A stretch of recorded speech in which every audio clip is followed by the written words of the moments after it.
नमस्कार आप सभी को। अब आगे हम पढ़ेंगे आधुनिक काल जो काव्य खंड का दिया हुआ है तो उसका नई धारा द्वितीय उद्यान पढ़ेंगे। द्वितीय उत्थान के बाद हम लोग पढ़ेंगे तृतीय उत्थान और उसके बाद ये जो हिंदी साहित्य का इतिहास है रामचंद्र शुक्ल जी का लिखा हुआ वो अब लास्ट ही है बुक में पढ़ने वाला। तो हम शुरुआत करते हैं। पंडित रामचरित उपाध्याय। स्वर्गीय पंडित रामचरित उपाध्याय का जन्म संवत 1929 में गाजीपुर में हुआ था, पर पिछले दिनों में वह आजमगढ़ के पास एक गांव में रहने लगे थे। कुछ वर्ष हुए उनका देहांत हो गया। वे संस्कृत के अच्छे पंडित थे और पहले पुराने ढंग की हिंदी कविता की ओर उनकी रुचि थी। पीछे सरस्वती में जब खड़ी बोली की कविताएं निकलने लगी तब वे ढंग की रचना की ओर बढ़े और द्विवेदी जी के प्रोत्साहन से बराबर उक्त पत्रिका में अपनी रचनाएं भेजते रहे। राष्ट्र भारती, देवदूत, देवसभा, देवी द्रौपदी, भारत भक्ति, विचित्र विवाह इत्यादि अनेक कविताएं उन्होंने खड़ी बोली में लिखी है। छोटी कविताएं अधिकतर विदग्धा भाषण के रूप में हैं। रामचरित चिंतामणि नामक एक बड़ा प्रबंध काव्य भी है।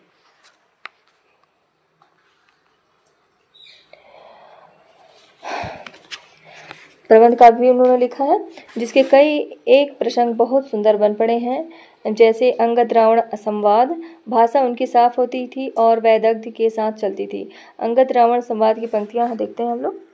कुशल से रहना यदि है तुम्हें दनुज तो फिर गर्व न कीजिए, शरण में गिरिए रघुनाथ के निबल केवल केवल राम है। सुन कपे यम इंद्र कुबेर की न हिलती रचना मम सामने, तदपि आज मुझे करना पड़ा मनुष्य सेवक के बकवाद भी। यदि कपे मम राक्षस राज का स्तवन है, तुझसे न किया गया कुछ नहीं डर है, पर क्यों वृथा नीलज मानव मान बढ़ा रहा। पंडित गिरिधर शर्मा नवरत्न। आगे हैं पंडित गिरिधर शर्मा नवरत्न, दूसरे संस्कृत के विद्वान जिनकी कविताएं सरस्वती में बराबर छपती रहीं। झालरा पाटन के पंडित गिरिधर शर्मा नवरत्न हैं। सरस्वती के अतिरिक्त हिंदी के और पत्रों तथा पत्रिकाओं में भी ये अपनी कविताएं भेजते रहे। राजपूताना से निकलने वाले विद्या भास्कर नामक एक पत्र का संपादन भी इन्होंने कुछ दिन किया था। मालवा और राजपूताने में हिंदी साहित्य के प्रचार में इन्होंने बड़ा काम किया है। नवरत्न जी संस्कृत के भी अच्छे कवि हैं। गोल्ड स्मिथ के हर्मिट एकांतवासी का इन्होंने संस्कृत श्लोकों में अनुवाद किया है। गोल्ड स्मिथ का जो हर्मिट का एकांतवासी योगी इन्होंने क्या किया, संस्कृत में श्लोक में अनुवाद किया। संस्कृत श्लोक में हिंदी में भी इनकी रचनाएं कम नहीं, कुछ पुस्तकें लिखने के अतिरिक्त अनुवाद भी कई पुस्तकों का किया है।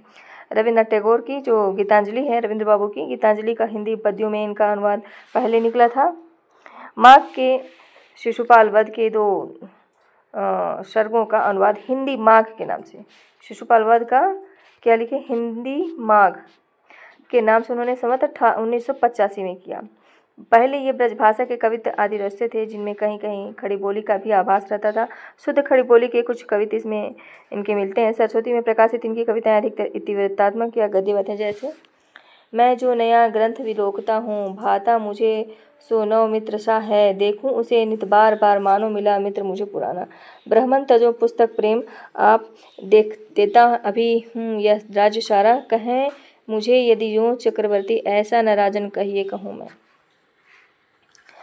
पंडित लोचन प्रसाद पांडे। पांडे जी बहुत छोटी अवस्था से कविता करने लगे थे। संवत 1962 से इनकी कविताएं सरस्वती तथा मासिक पत्रिकाओं में निकलने लगी थी। इनकी रचनाएं कई ढंग की हैं, कथा प्रबंध के रूप में और फुटकल प्रसंग के रूप में भी। चित्तौड़ के भीम सिंह के अपूर्व स्वत्व त्याग की कथा नंददास की रास पंचाध्यायी के ढंग पर इन्होंने लिखी है। मृगी दुख मोचन में इन्होंने खड़ी बोली के सवैयों में एक मृगी की अत्यंत दारुण परिस्थिति का वर्णन सरस भाषा में किया है, जिससे पशुओं तक पहुँचने वाली इनकी व्यापक और सर्वभूत दयापूर्ण काव्य दृष्टि का पता चलता है। इनका हृदय कहीं कहीं पेड़ पौधों तक की दशा का मार्मिक अनुभव करता पाया जाता है। यह भावुकता इनकी अपनी है। भाषा की गतिवत सरल सीधी गति उस रचना प्रवृत्ति का पता देती है जो द्विवेदी जी के प्रभाव से उत्पन्न हुई थी, पर इनकी रचनाओं में खड़ी बोली का वैसा स्वच्छ और निखरा रूप नहीं मिलता जैसा गुप्त जी की उस समय की रचनाओं में मिलता। कुछ पंक्तियाँ उद्यत हैं। चढ़ जाते पहाड़ों में जाके कभी कभी झाड़ों के नीचे फिर बिचरें, कभी कोमल पत्तियां खाया करें, कभी मीठी हरी हरी घास चरें। सरिता जल में प्रतिबिंब लखें निज शुद्ध कहीं जलपान करें, कहीं मुग्धा हो झरझर निर्झर से तरुकुंज में जा तप ताप करें। रहती जहाँ साल रसाल, तमाल के पादपों को अति छाया घनी, चरके तृण आते थके वहाँ बैठते थे, मृगौ उसकी घरनी। पगुराते हुए दृग मुंदे हुए वे मिटाते थकावट थे अपनी, खुरसे कभी कान खुजाते, कभी सिर सिंह पैर ठारते टहनी। मृग दुख मोचन। सुमन विटप वल्ली काल की क्रूरता से झुलस जब रही थी ग्रीष्म की उग्रता से, उस कुसमय में हाँ भाग्य आकाश तेरा, आई नवलति के था घोर आपत्ति घेरा। अब तब बुझता था जीवनालोक तेरा, यह लख उर होता दुख से दग्धा मेरा। इन प्रसिद्ध कवियों के अतिरिक्त और न जाने कितने कवियों ने खड़ी बोली में फुटकल कविताएं लिखी, जिन पर द्विवेदी जी का प्रभाव स्पष्ट झलकता था। ऐसी कविताओं से मासिक पत्रिकाएं भरी रहती थी। जो कविता को अपने से दूर की वस्तु समझते थे, वे भी गद्य में चलने वाले भाषा को पद्यबद्ध करने का अभ्यास करने लगे।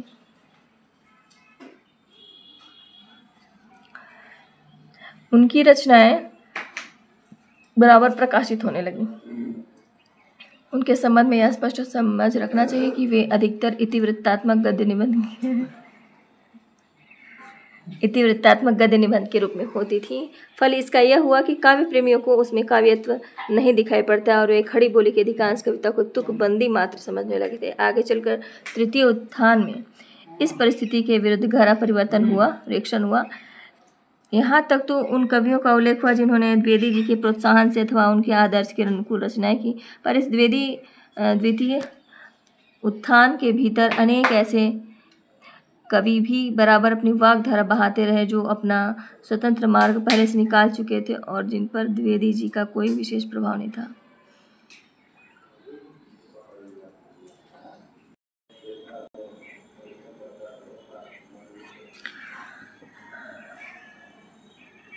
द्विवेदी मंडल के बाहर की काव्य भूमि। द्विवेदी जी के प्रभाव से हिंदी काव्य ने जो स्वरूप प्राप्त किया, उसके अतिरिक्त और अनेक रूपों में भी भिन्न भिन्न कवियों की काव्यधारा चलती रही।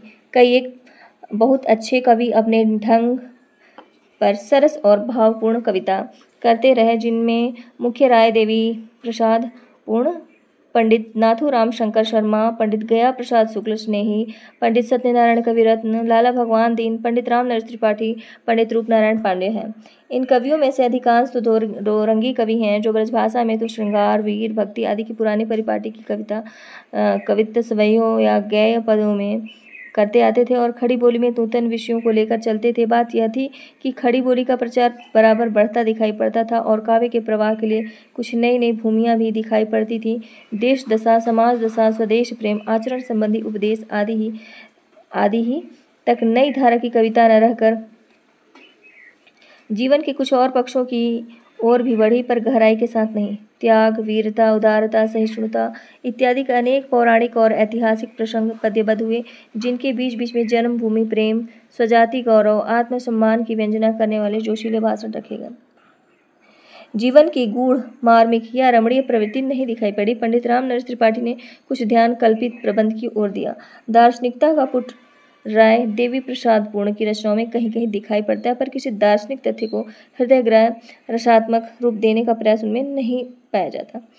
उनके वसंत वियोग में भारत दशासूचक, प्राकृतिक विभूति के नाना चित्रों के बीच बीच कुछ दार्शनिक तत्व रखे गए और अंत में आकाशवाणी द्वारा भारत के कल्याण के लिए कर्मयोग और भक्ति का उपदेश दिलाया गया है। प्रकृति वर्णन की ओर हमारा काव्य कुछ अधिक अग्रसर हुआ, पर वह प्रायः वहीं तक जमा रहा जहाँ तक उसका संबंध मनुष्य के सुख सौंदर्य की भावना से। प्रकृति के जिन सामान्य रूपों के बीच नर जीवन का विकास हुआ है, जिन रूपों से हम बराबर घिरे रहते आए हैं, उनके प्रति वह राग या ममता न व्यक्त हुई जो चीर सहचरों के प्रति स्वभावतः हुआ करती है। प्रकृति के प्रायः वे ही चटकीले भड़कीले रूप लिए गए जो सजावट के काम में समझे गए। सारांश यह कि जगत और जीवन के नाना रूपों और तथ्यों के बीच हमारे हृदय का प्रसार करने में वाणी वैसी तत्पर न दिखाई पड़ी।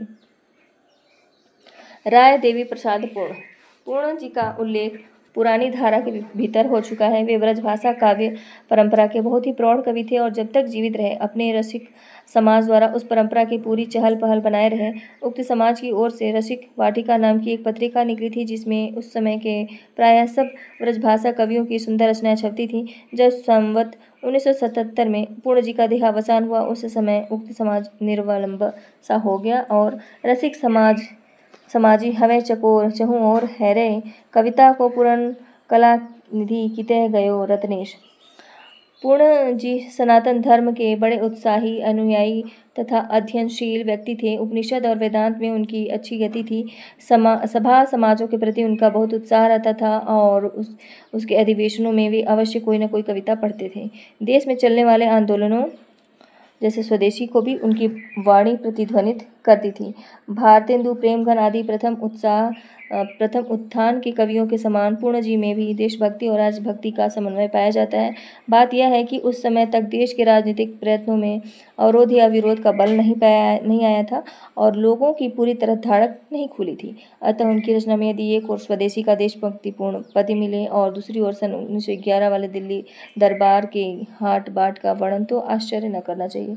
प्रथम उत्थान के कवियों के समान पूर्ण जी ने पहले नूतन विषयों की कविता भी ब्रजभाषा में करते थे, जैसे विगत आलस की रजनी भई, रुचिर उद्यम की द्युति छह गई, उदित सूरज है नवभाग को, अरुण रंग भय अनुराग को, तजी बिछौछन को अब भागे, भरत खंड प्रचागण जागे। इस समय संग्राम निद्रा आदि अनेक विषयों पर उनकी रचनाएं ब्रजभाषा में ही हैं। पीछे खड़ी बोली की कविता का प्रचार बढ़ने पर बहुत सी रचना उन्होंने खड़ी बोली में भी की, जैसे अमलतास, वसंत वियोग, स्वदेशी कुंडल, नए सन 1910 का स्वागत, नवीन संवत्सर का स्वागत इत्यादि। स्वदेशी, देशोद्धार आदि पर उनकी अधिकांश रचनाएं इतिवृत्तात्मक पद्यों के रूप में हैं। वसंत वियोग बहुत बड़ी कविता है जिसमें कल्पना अधिक सचेष्ट मिलती है। उसमें भारत भूमि की कल्पना एक उद्यान के रूप में की गई है। प्राचीन काल में यह उद्यान सत्व गुण प्रधान तथा प्रकृति की सारी विभूतियों से संपन्न था और इसके माली देवतुल्य थे। पीछे मालियों के प्रमाद और अनैक्य से उद्यान उजड़ने लगता है। यद्यपि कुछ यशस्वी महापुरुष विक्रमादित्य ऐसे कुछ काल के लिए उसे संभालते दिखाई पड़ते हैं, पर उसकी दशा गिरती ही जाती है। अंत में उसके माली साधना और तपस्या के लिए कैलाश मानसरोवर की ओर जाते हैं, जहाँ आकाशवाणी होती है विक्रम की 20वीं शताब्दी में जब पश्चिमी शासन होगा तब उन्नति का आयोजन होगा। अमलतास नाम की छोटी सी कविता में कवि ने अपने प्रकृति निरीक्षण का भी परिचय दिया है। ग्रीष्म में जब वनस्थली के सारे पेड़ पौधे झुलसे से रहते तो कहीं प्रफुल्लता नहीं दिखाई देती है। उस समय अमलतास चारों ओर फुलकर अपनी पीत प्रभा फैला देता है। इससे कवि भक्ति के महत्व का संकेत ग्रहण करता है। देख तव वैभव द्रुम कुल संत विचारा उसका सुखद निदान, करे जो विषम काल को मंद गया उस सामग्री पर ध्यान, रंगा निज प्रभु ऋतुपति के रंग, द्रुमों में अमलतास तो भक्त, इसी कारण निदाघ प्रतिकूल, दहन में तेरे रहा अशक्त। पूर्ण जी की कविताओं का संग्रह पूर्ण संग्रह के नाम से प्रकाशित हो चुका है। उनकी खड़ी बोली की रचना के कुछ उदाहरण नीचे दिए जाते हैं। नंदनवन का सुना नहीं किसने नाम, नंदनवन का सुना नहीं किसने नाम, मिलता है जिसमें देवों को भी आराम, उसके भी वासी सुखरासी, उग्र हुआ यदि उनका भाग, आकर इस कुसुमार में करते हैं नंदन रुचि त्याग। है उत्तर में कोट शैल समतुंग विशाल, विमल सघन हिमवलित ललित धावलति सब काल, हे नर दक्षिण इसके दक्षिण पश्चिम पूर्व, है अपार जल से परिपूरित कोश अपूर्व, पवन देवता गगन पंथ से सुगन घटों में लाकर नीर, सींचा करते हैं या उपवन करके सदा कृपा गंभीर, कर देते हैं बाहर फुनगों का परिवार, तब करते हैं किस उदुम्बर का आहार, पक्षी गृह विचार तरुगण को नहीं हिलाते हैं गजवृंद, हंस भृंग हिंसा के भय से छाते नहीं बंद अरविंद, धोनु वत्स जब छक जाते हैं पीकर शीर, तब कुछ दुहते हैं गौओं को चतुर अहीर, लेते हैं हम मधु कोसों से जो मधु गिरे आप ही आप, मक्खी तक निदान स्थल की पाती नहीं कभी संताप। वसंत वियोग। सरकारी कानून का रखकर पूरा ध्यान, सरकारी कानून का रखकर पूरा ध्यान, कर सकते हो देश का सभी तरह कल्याण, सभी तरह कल्याण देश का कर सकते हो, करके कुछ उद्योग सोग सब भर सकते हो, जो हो तुम में जान आपदा भारी सारी, हो सकती है दूर नहीं बाधा सरकारी। अब आगे हैं पंडित नाथूराम शंकर शर्मा। तो पंडित नाथूराम शंकर शर्मा, इनका जन्म हुआ था 1916 में और मृत्यु 1989 में। वे अपना उपनाम शंकर रखते थे और पद्य रचना में अत्यंत सिद्धहस्त थे।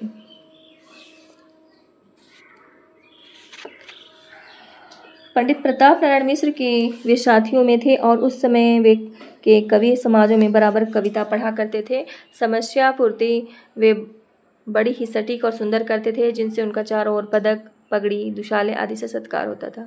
कवि व चित्रकार, काव्य सुधारक, रसिक मित्र आदि पत्रों में उनकी अनूठी पूर्तियाँ और ब्रज भाषा की कविताएं बराबर निकला करती थीं। छंदों के सुंदर नपे तुले विधान के साथ उनकी उद्भावनाएं भी बड़ी अनूठी होती थी, कठोर नहीं अनूठी होती थी। वियोग का यह वर्णन पढ़ते हैं हम लोग।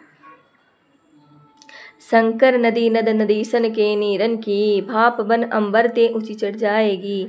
दोनों ध्रुव छोरन लौपल में पिघल कर, घुम घुम धारनी धूरी सी बढ़ जाएगी। झारेंगे अंगारे ये तरनी तारे तारापति, जारेंगे खमंडल में आग मढ़ जाएगी।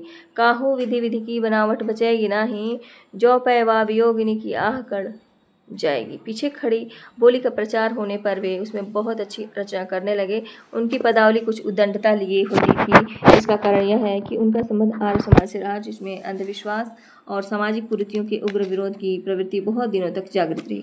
उसके अंतर्वृत्ता की आभास उनकी रचनाओं में दिखाई पड़ता है। गर्भरंडार रहस्य नामक एक बड़ा प्रबंध काव्य नाथूराम शर्मा ने लिखा। उन्होंने विधवाओं की बुरी परिस्थिति और देव मंदिरों के अनाचार आदि दिखाने के उद्देश्य से लिखा था। उनका एक पद्य देखते हैं, उसका एक पद्य देखिए। फैल गया हुड़दंग होली की हलचल में, फूल फूल कर भाग फला महिला मंडल में। जननी भी तजलाज बनी ब्रजमक्खी सबकी, पर मैं पिंड छुड़ाए जवानिका में जादब की। भवतियाँ और फटकारें इनकी कविताओं की एक विशेषता है। फैशन वालों पर कही हुई ईश गिरिजा को छोड़ी ही ईशु गिरिजा में जाए वाली प्रसिद्ध भवती इन्हीं की है। पर जहाँ इनकी चित्रवृत्ति दूसरे प्रकार की रही, वहाँ की उक्तियाँ बड़ी मनोहर भाषा में। यह कविता ही लीजिए। तेज न रहेगा तेजधारियों का नाम को भी, मंगल मयंक मंद मंद पड़ जाएंगे। मीन बिन मारे मर जाएंगे, सरोवर में डूब डूब शंकर सरोज उड़ जाएंगे। चौक चौक चारों और चौकड़ी भरेंगे मृग, खंजन खिलाड़ियों के पंख झड़ जाएंगे। बोलो इन अंखियों की होड़ करने को, अब विश्व से अड़ीले उपमान अड़ जाएंगे।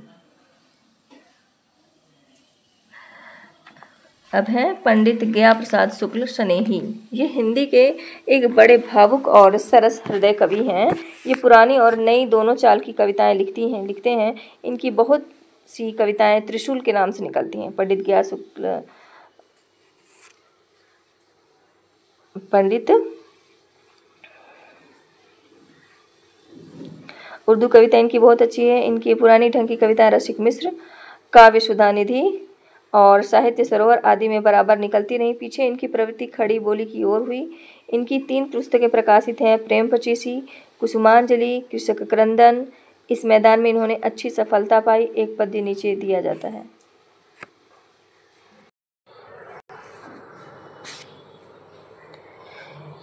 इस मैदान में भी इन्होंने अच्छी सफलता पाई। एक पद्य नीचे दिया जाता है। प्रेम पचीसी, कुसुमांजलि और कृषक क्रंदन पुस्तकें प्रकाशित हैं इनकी। प्रवृत्ति खड़ी बोली की ओर ही 3 पुस्तकें, प्रेम पचीसी, कुसुमांजलि, कृषक क्रंदन। और अब ये है, तू है गगन विस्तीर्ण तो मैं एक तारा क्षुद्र हूँ। तू है महासागर अगम मैं एक धारा क्षुद्र हूँ। तू है महानद तुल्य तो मैं एक बूंद समान हूँ। तू है मनोहर गीत तो मैं उसकी तान हूँ। अब आगे हम लोग पढ़ेंगे पंडित रामनरेश त्रिपाठी। त्रिपाठी जी का नाम भी खड़ी बोली के कवियों में बड़े सम्मान के साथ लिया जाता है। भाषा की सफाई और कविता का प्रसाद गुण इनका बहुत जोर रहता है। काव्य भाषा में लाघव के लिए कुछ कारक चिन्हों और संयुक्त क्रियाओं के कुछ अंतिम अवयवों को छोड़ना, जैसे कर रहा है के स्थान पर कर रहा या करते हुए के स्थान पर करते, ये ठीक नहीं समझते। काव्य क्षेत्र में जिस स्वाभाविक स्वच्छंदता का आभास पंडित सिद्धार्थ फाटक ने दिया था, उसके पथ पर चलने वाले द्वितीय उत्थान में त्रिपाठी जी ही दिखाई पड़े। मिलन, पथिक और स्वप्न।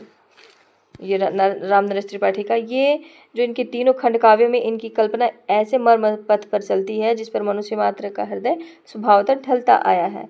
ऐतिहासिक या पौराणिक कथाओं के भीतर न बंधाकर अपनी भावना के अनुकूल स्वच्छंद संचरण के लिए कवि ने नूतन कथाओं की उद्भावना की है। कल्पित आख्यानों की ओर यह विशेष झुकाव स्वच्छंद मार्ग का अभिलाष सूचित करता है। इन प्रबंधों में नरजीवन जीन रूपों में ढालकर सामने आया है। ये मनुष्य मात्र का मर्म स्पर्श करने वाले तथा प्रकृति के स्वच्छंद और रमणीय प्रसार के बीच अवस्थित होने के कारण शेष सृष्टि से विच्छिन्न नहीं प्रतीत होते। स्वदेश भक्ति की जो भावना भारतेंदु के समय से चली आती थी, उसे सुंदर कल्पना द्वारा रमणीय और आकर्षक रूप त्रिपाठी जी ने ही प्रदान किया। त्रिपाठी जी के उपर्युक्त तीनों काव्य देशभक्ति के भाव से प्रेरित हैं। देशभक्ति का यह भाव उनके मुख्य पात्रों को जीवन के कई क्षेत्रों में सौंदर्य प्रदान करता दिखाई पड़ता है। कर्म के क्षेत्र में भी, प्रेम के क्षेत्र में भी ये पात्र कई तरफ से देखने में सुंदर लगते हैं। देशभक्ति को रसात्मक रूप त्रिपाठी जी द्वारा प्राप्त हुआ, इसमें संदेह नहीं। त्रिपाठी जी ने भारत के प्रायः सब भागों में भ्रमण किया है। इससे इनके प्रकृति वर्णन में स्थानगत विशेषताएं अच्छी तरह आ सकी हैं। इनके पथिक में दक्षिण भारत के रम्य दृश्यों का बहुत विस्तृत समावेश है। इसी प्रकार इनके स्वप्न में उत्तराखंड और कश्मीर की सुषमा सामने आती है। प्रकृति के किसी खंड के संश्लिष्ट चित्रण की प्रतिभा इनमें अच्छी है। सुंदर अलंकारिक शामें खड़ा करने में भी इनकी कल्पना प्रवृत्त होती है, पर झूठे आरोपों द्वारा अपनी उड़ान दिखाने में या वैचित्र्य खड़ा करने के लिए नहीं। स्वप्न नामक खंड काव्य तृतीय उत्थान काल के भीतर लिखा गया, जबकि छायावाद नाम की शाखा चल चुकी थी। इससे उस शाखा का भी रंग कहीं कहीं इसके भीतर झलक मारता है, जैसे प्रिय की सुधेसी ये सरिताएं, ये कानन का तार सुसज्जित, मैं तो नहीं किंतु है मेरा हृदय किसी प्रियतम से परिचित। जिसके प्रेम पत्र आते हैं प्राय सुख संवाद सन्निहित। अतः इस काव्य को लेकर देखने में थोड़ी थोड़ी इनकी सब प्रवृत्तियां झलक जाती हैं। इसके आरंभ में हम अपनी प्रिया में अनुरक्त वसंत नामक एक सुंदर और विचारशील युवक को जीवन की गंभीर वितर्क दशा में पाते हैं। एक और उसे प्रकृति के प्रमोदमयी सुषमाओं के बीच प्रियतमा के साहचर्य का प्रेम सुखलीन रहना चाहता है। दूसरी ओर समाज के असंख्य प्राणियों का कष्ट क्रंदन उसे उद्धार के लिए बुलाता जान पड़ता है। दोनों पक्षों के बहुत से सजीव चित्र बारी बारी से बड़ी दूर तक चलते हैं। फिर उस युवक के मन में जगत और जीवन के संबंध में गंभीर जिज्ञासाएं उठती हैं। जगत के इस नाना रूपों का उद्गम कहाँ है? सृष्टि के इन व्यापारों का अंतिम लक्ष्य क्या है? यह जीवन हमें क्यों दिया गया है? इसी प्रकार के प्रश्नों से व्याकुल करते रहते हैं और कभी कभी वह सोचता है। इसी तरह की अमित कल्पना के प्रवाह में मैं निशिवासर बहता रहता हूँ, विमोह बस नहीं पहुँचता कहीं तीर पर। रात दिवस ही बूंदों द्वारा तनघट से परिमित यौवन जल है निकला जा रहा निरंतर, यह रुक सकता नहीं एक पल। कभी कभी उसकी वृत्ति रहस्योन्मुख होती है। वह सारा खेल खड़ा करने वाले उससे छिपे हुए प्रियतम का आकर्षण अनुभव करता है और सोचता है कि मैं उसके अन्वेषण में क्यों न चल पड़ूं। उसकी प्रिया सुमना उसे दिन रात इस प्रकार भावनाओं में ही मग्न और अव्यवस्थित देखकर मार्ग पर स्थिर हो जाने का उपदेश देती है। सेवा है महिमा मनुष्य की, न कि अति उच्च विचार द्रव्य बल। मूल हेतु रवि के गौरव का है प्रकाश ही, न कि उच्च स्थल। मन की अमित तरंगों में तुम खोते हो इस जीवन का सुख। इसके उपरांत देश पर शत्रु की चढ़ाई करता है और राजा उसे रोकने में असमर्थ होकर घोषणा करता है कि प्रजा अपनी रक्षा करे। इस पर देश के झुंड युवक निकल पड़ते हैं और उनकी पत्नियां और माताएं गर्व से फूली नहीं समाती हैं। देश की इस दशा में वसंत को घर में पड़ा देख उसकी पत्नी सुमना को अत्यंत लज्जा होती है और वह अपने पति से स्वदेश के इस संकट के समय शस्त्र ग्रहण करने को कहती है। जब वह देखती है कि उसका पति उसी के प्रेम में के कारण नहीं उठता है, तब वह अपने को प्रिय केर कर्तव्य पथ का बाधक समझती है। वह सुनती है कि एक रुग्णा वृद्धा यह देख कर कि उसका पुत्र उसकी सेवा के ध्यान से युद्ध पर नहीं जाता है, अपना प्राण त्याग देती है। अंत में सुमना अपने को वसंत के सामने से हटाना ही स्थिर करती है और चुपचाप घर से निकल पड़ती है। वह पुरुष वेश में वीरों के साथ सम्मिलित होकर अत्यंत पराक्रम के साथ लड़ती है। उधर वसंत उसके वियोग में प्रकृति के खुले क्षेत्र में अपनी प्रेम वेदना की पुकार सुनाता फिरता है, पर सुमना उस समय प्रेम क्षेत्र से दूर थी। अर्धनिशा में तारागण से प्रतिबिंबित अति निर्मल जलमय नील झील के कलिल कुल पर मनोव्यथा का लेकर आश्रय, नीरवता में अंतस्थल का मर्म करुण स्वर लहरी में भर प्रेम जगाया करता था। वह विरह गीत गा कर भोजपत्र पर विरह व्यथामय अगणित प्रेम पत्र लिख कर डाल दिए थे उसने गिरि पर, नदियों के तट पर, वनपथ पर। पर सुमना के लिए दूर थे ये वियोग के दृश्य। कदम्बक और न विरही की पुकार ही पहुँच सकी उसके समीप तक। अंत में वसंत, एक युवक, वास्तव में पुरुष वेश में सुमना के उद्बोध से निकल पड़ता है और अपनी अद्भुत वीरता द्वारा सबका नेता बनकर विजय प्राप्त करता है। राजा यह कहकर कि जो देश की रक्षा करे वही राजा उसको राज्य सौंप देता है, उसी समय सुमना भी उसके सामने प्रकट हो जाती है। स्वदेश भक्ति की भावना कैसे मार्मिक और रसात्मक रूप में कथा के भीतर व्यक्त हुई है, यह उपर्युक्त सारांश द्वारा देखा जा सकता है। जैसा कि हम पहले कहा है, त्रिपाठी जी की कल्पना मानव हृदय के सामान्य मर्म पथ पर चलने वाली है। इनका ग्राम गीत संग्रह करना इस बात को भी स्पष्ट कर देता है। अतः त्रिपाठी जी हमें स्वच्छंदतावाद, रोमांटिसिज्म के प्रकृति पथ पर दिखाई पड़ते हैं। इनकी रचना के कुछ उदाहरण नीचे दिए जाते हैं। चारु चंद्रिका से आलोकित विमलोदक सरसी के तट पर, बौरगंधा से शिथिल पवन में कोकिल का आलाप श्रवण कर, और सरक आती है समीप प्रमदा करती हुई प्रतिध्वनि, हृदय द्वरित होता है सुनकर शशि कर छूकर यथा चंद्रमणि। किंतु उसी क्षण भूख प्यास से विकल वस्त्र वंचित अनाथगण हमें किसी की छाँव चाहिए कहते हुए चुनते अन्नगण आ जाते हैं हृदय द्वार पर। मैं पुकार उठता हूँ तत्क्षण, हाय मुझे धाक है जो इनका न कर सका मैं कष्ट निवारण। उमड़ घुमड़ कर जब घमंड से उठता है सावन में जलधार, हम पुष्पित कदम से नीचे झूला करते हैं प्रतिवासर। तड़ित प्रभा या घन गर्जन से भय प्रमोद रेख प्राप्त कर वह भुज बंधान कस लेती है, यह अनुभव है परम मनोहर। किंतु उसी क्षण वह गरीबिनी अति विषाद में, जिनके मुँह पर भुने हुए छप्पर की भीषण चिंता है गिरवारी धार, जिसका नहीं सहारा कोई आ जाती है दृग के भीतर, मेरा हर्ष चला जाता है एक आह के साथ निकलकर। स्वप्न से है। प्रतीक्षण नूतन भेष बनाकर रंग बिरंग निराला, रवि के सम्मुख थिरक रही है नभ में वारिद माला। नीचे नील समुद्र मनोहर, ऊपर नील गगन है, घन पर बैठ बीच में विचरूं यही चाहता मन है। सिंधु विहग तरंग पंख को फड़का कर प्रतिक्षण में है निमग्न, नित भूमि अंड के सेवन में रक्षण में। ये पथिक से है। मेरे लिए खड़ा था दुखियों के द्वार पर तू, मैं बाट जोहता था तेरी किसी चमन में।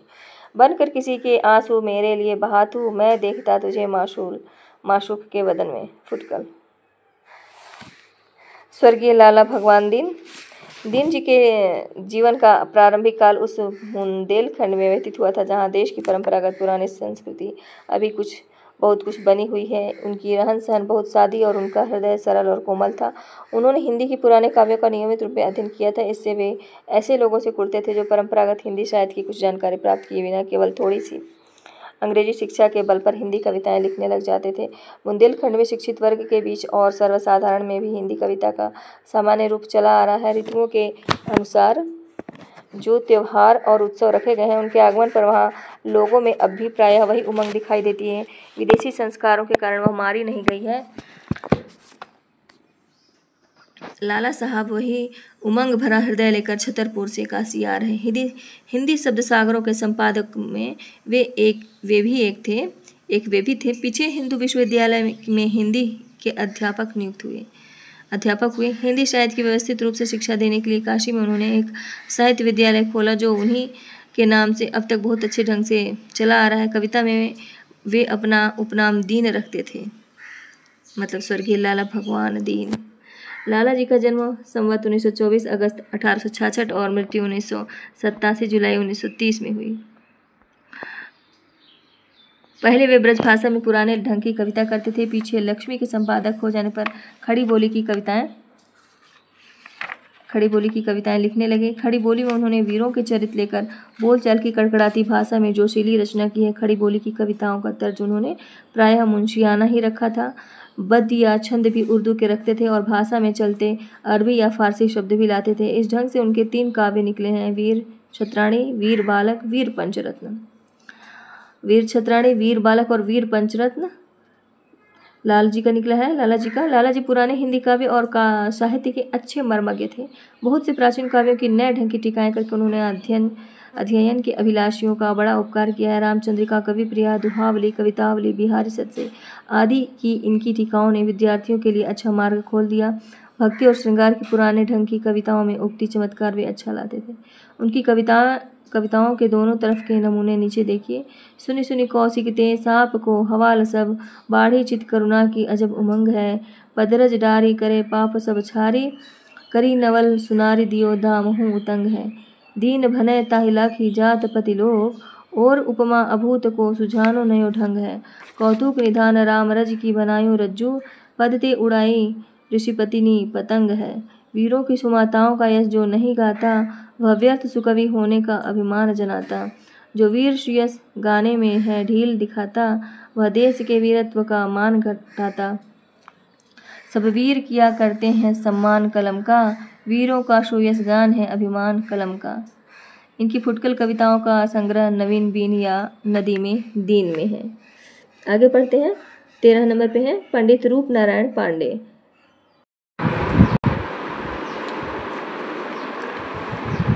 पंडित रूपनारायण पांडे जी ने यद्यपि ब्रजभाषा में भी बहुत कुछ कविता की है, पर इधर अपनी खड़ी बोली की कविताओं के लिए ये अधिक प्रसिद्ध हैं।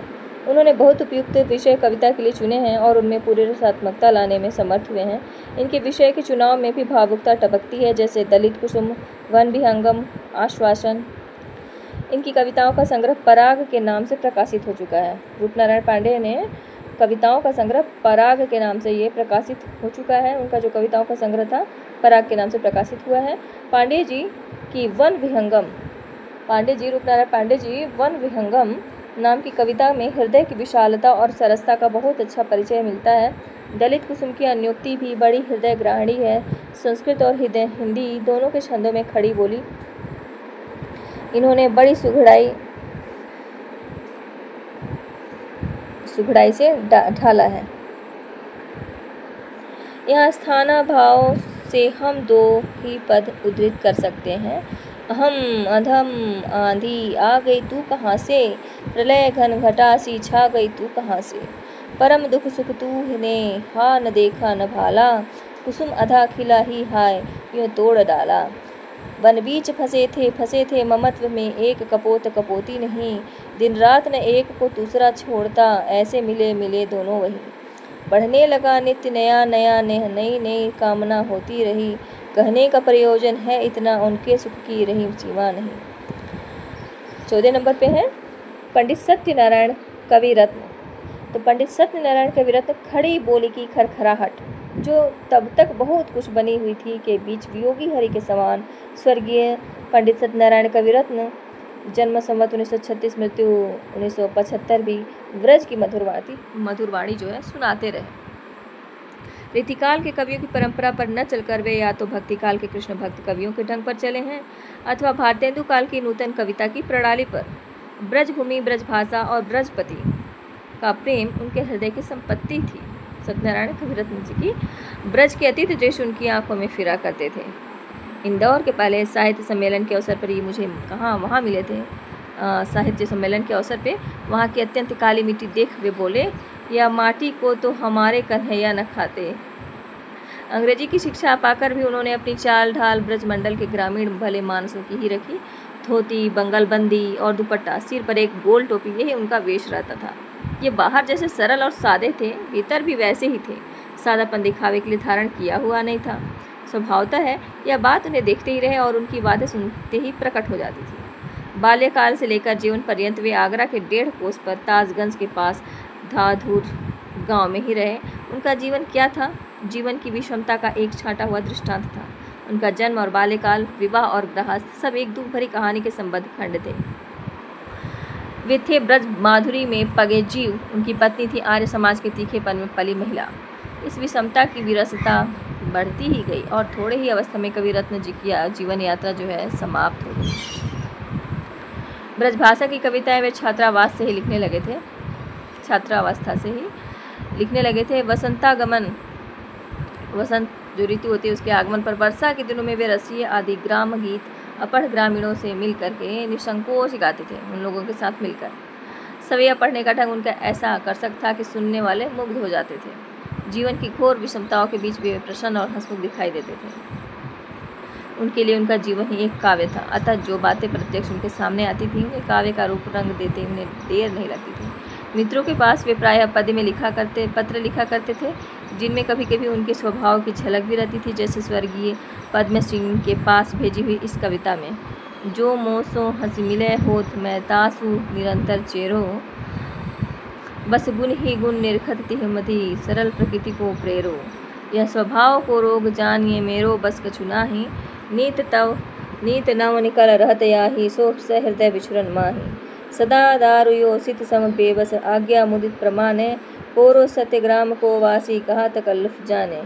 किसी का कोई अनुरोध टालना उनके लिए असंभव था। यह जानकर बराबर लोग किसी न किसी अवसर के उपयुक्त कविता बना देने की प्रेरणा उनसे किया करते थे और वे किसी को निराश न करते थे। उनकी वही दशा थी जो उर्दू के प्रसिद्ध शायर इंसा की लखनऊ दरबार में हो गई थी। इससे उनकी अधिकांश रचनाएं सामयिक हैं और जल्दी में जोड़ी हुई प्रतीत होती हैं, जैसे स्वामी रामतीर्थ, तिलक गोखले, सरोजनी नायडू इत्यादि की प्रशस्तियाँ। लोक हितकर आयोजनों के लिए अपील, हिंदू विश्वविद्यालय की लंबी अपील देखिए, दुख और अन्याय के निवारण के लिए पुकार, कुली प्रथा के विरुद्ध पुकार देखिए। उन्होंने जीती जागती ब्रजभाषा ली है। उनकी ब्रजभाषा उसी स्वरूप में बंधी न रहकर जो काव्य परंपरा के भीतर पाया जाता है, बोलचाल के चलते रूपों को लेकर चली है। बहुत से ऐसे शब्द और रूपों का उन्होंने व्यवहार किया जो परंपरागत काव्य भाषा में नहीं मिलते।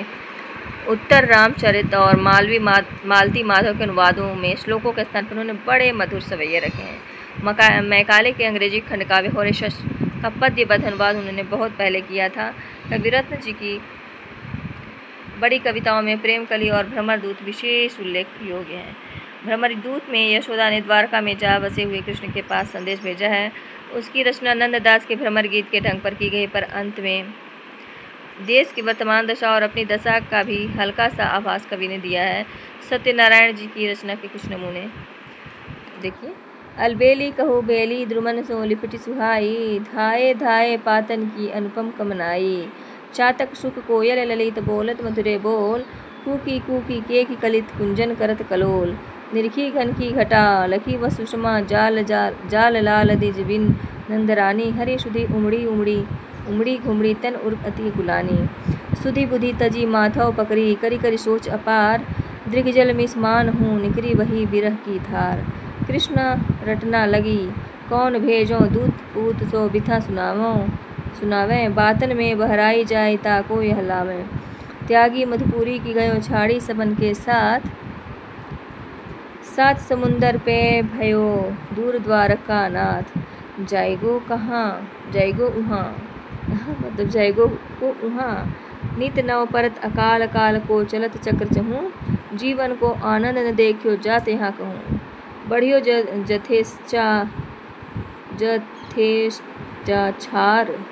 जथेच्छाचार, कृत जह देखो तह राज। होत जात दुर्बल विकृत दिन दिन आर्य समाज, दीनन के फेर सो। जे तज मातृभूमि को सो ममता होत प्रवासी, तिन्हें विदेशी तंग करत दै विपदा खासी। नारी शिक्षा अनादरत जे लोग अनारी, ते स्वदेश अवतनती प्रचंड पातक अधिकारी।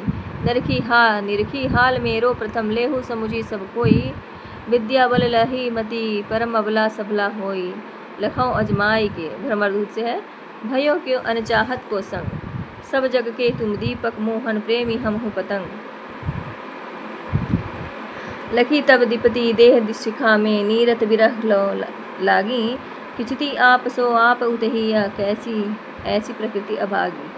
यद्यपि स्नेह भरी तब बतियाँ तो अचरज की बात, योग वियोग दोउन में एक समनित्य जरावत गात। संदर्भ में संवत 1967 में प्रकाशित हो गया, संवत 1975। अब हम लोग आगे पढ़ेंगे, नेक्स्ट वीडियो में देखेंगे आधुनिक काल का काव्यखंड का संवत 1975 का प्रकरण 4, नई धारा तृतीय उत्थान, वर्तमान काव्य धाराएं। तब तक से आप लोग इसे सुन लीजिएगा। धन्यवाद।